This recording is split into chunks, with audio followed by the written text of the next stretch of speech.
I'm Steve McGinless and I'm a development worker with the Black Mountain Shared Space Programme.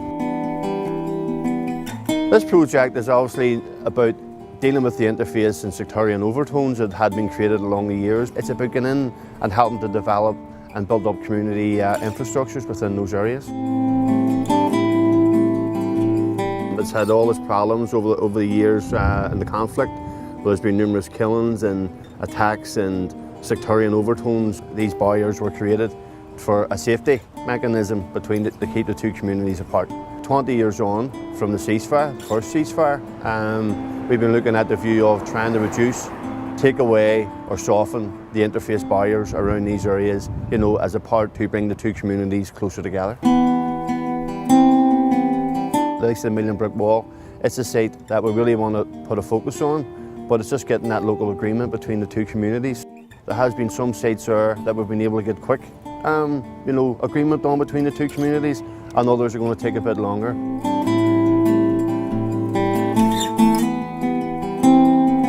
We'll be measuring various barrier sites and interfaces, of which is more, has more issues, more concerns, has a high level maybe of sectarian sort of attacks and stuff, the likes of the Finlay site, Moyard and here.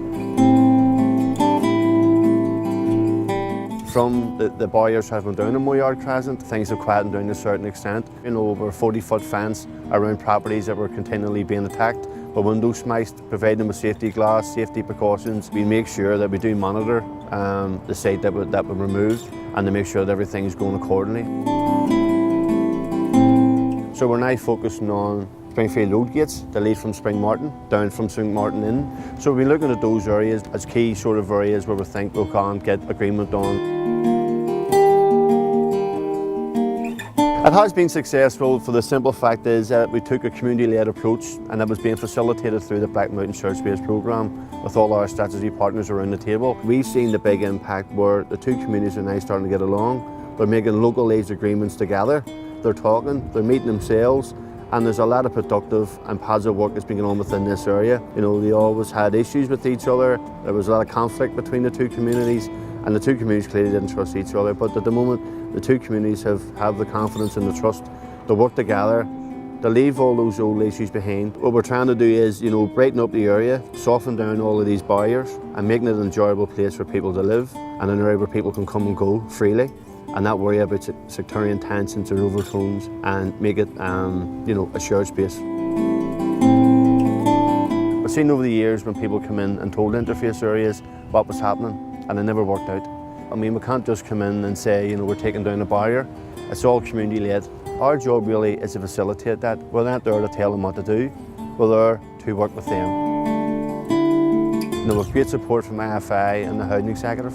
We've got DOJ fully on board along with Belfast City Council.